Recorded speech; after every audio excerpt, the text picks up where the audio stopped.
빛나는 기술의 발전으로 지능은 물론 감정까지 갖춘 복제인간을 만들게 된 시대. They were designed to copy human beings in every way except their emotions. And the designers reckoned that after a few years they might develop their own emotional responses. 복제인간의 주인인 인간들은 우주 식민지 개척을 위한 전쟁과 노동에 그들을 이용하며 황폐화된 지구를 떠나 복제인간들이 개척해준 우주로 이주를 하기 시작했습니다. 그래서 이제 지구는 우주로 가지 못한 빈곤층과 약자들만이 남아있는 더 이상 희망을 찾아볼 수가 없는 공간으로 바뀌어버렸죠. 이 이야기의 주인공이자 전직 블레이드 러너인 데커드는 이 암울한 도시 한 구석에서 살아가고 있습니다. 블레이드 러너는 인간을 위해 봉사해야 할 기계의 책무를 거부하고 감히 인간의 영역을 넘보는 복제 인간들을 찾아내 그들이 머물러야 할 곳이 어디인가를 정확히 알려주는 일을 하는 사람들입니다. 즉 기술의 발전으로 자꾸만 흐릿해져가는 인간과 복제 인간의 경계를 다시 한번 선명하게 구분지어주는 것이 그들의 임무인 것이죠.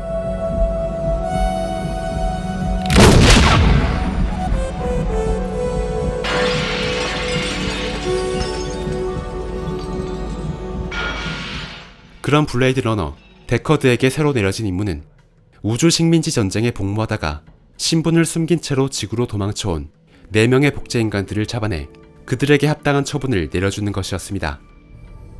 그리고 그에겐 그 임무와 함께 그가 임무를 수행하는 모든 현장에 나타나는 의문의 형사 가프가 함께 배정되었습니다. 마치 데커드를 감시하는 것처럼 말이죠. I don't work here anymore. Give it to Holden.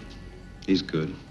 원래 데커드는 블레이드 러너에서 은퇴하기를 원했습니다. 그래서 처음엔 이번 임무를 거부하려 했지만 자신에겐 그러한 거부권이 없다는 것을 곧바로 깨달으며 이번 임무를 시작하게 되었죠. 그리고 그런 데커드를 보며 가프가 말없이 만들어낸 것은 이런 닭 모양의 종이닭이었습니다.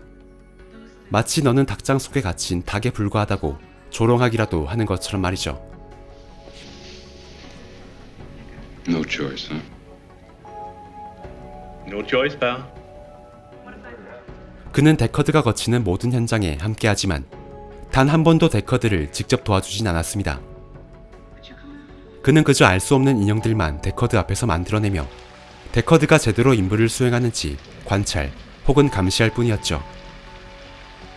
그 모습은 마치 인간이 자신을 닮은 인형, 복제 인간을 만들어서 어렵고 위험한 일을 대신 처리하게 만들었던 것과 비슷해 보입니다. 그리고 그런 가프로 인해 데커드의 위치는 점차 모호해지기 시작합니다. 그는 단 한 번도 자신이 인간이 아님을 의심해 본 적이 없었습니다. You know that Voight-Kampff test of yours? Did you ever take that test yourself? 블레이드 러너인 그는 항상 자신이 기계라는 사실도 모른 채 살아가는 어리석은 복제 인간들을 심판하는 위치에만 서 있었기에 자신은 기계와 다르다고 생각해 왔습니다. 그래서 그는 자신과는 다르게 진실을 모른 채 살아가는 복제 인간들에 대한 경멸과 냉소를 가지고 있었죠.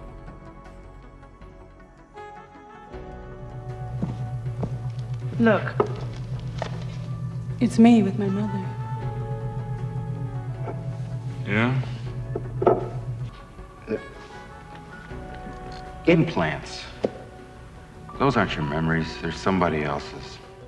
그러나 사실 데커드도 자신이 가지고 있는 기억이 조작되지 않았음을 증명할 근거는 갖지 못하고 있었습니다. 그럼에도 그는 자신이 블레이드 러너로서 복제 인간을 쫓는 우월한 위치에 있기에 자신은 복제 인간이 아닐 거라 믿고 있었던 것이죠. 그러나 그 사실조차도 가프의 등장으로 인해 위태로워지기 시작합니다. He say you Blade Runner. Tell him I'm eating. Captain Brian Toga. 데커드는 자신이 복제 인간을 쫓는 입장에 있다고 확신해 왔지만 사실은 데커드도 결국 가프에게 쫓기고 있는 것과 같은 처지였기 때문입니다. 마치 인간들에게 이용당하는 복제 인간들처럼 말이죠. 그는 이제 블레이드 러너라는 그 호칭 그대로 인간과 복제 인간의 경계 위에 세워지게 되었습니다. Commerce is our goal here at Tyrell. More human than human is our motto. 그리고 영화가 그런 데커드를 통해 던지기 시작하는 질문은 무엇이 인간을 인간으로 만드는가입니다. 데커드는 감정을 통해서 인간과 복제 인간을 구분할 수 있다고 믿어왔습니다. 삶을 통해 직접 쌓아온 감정이 아닌 일시에 인위적으로 주입된 감정에는 분명 부자연스러운 연결고리가 남아있을 테니 말이죠. 그러나 데커드는 가짜 감정을 가진 복제 인간 레이첼에게서 자신의 감정이 흔들리는 혼란스러운 경험을 하게 됩니다.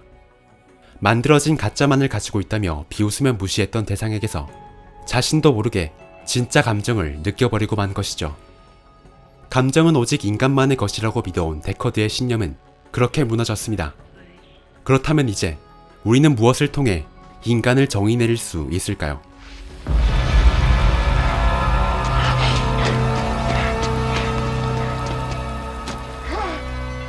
복제인간 로이는 자신을 쫓아온 데커드를 죽음 직전까지 몰고 가지만 결국 데커드를 죽이진 않습니다. 그 대신 로이는 데커드를 구해주는 것으로 자신도 동등한 생명체임을 보여준 다음 자신이 지금까지 경험해왔던 것들에 대한 이식되지 않은 자신만의 기억들을 데커드에게 들려주기 시작합니다. All those moments will be lost in time.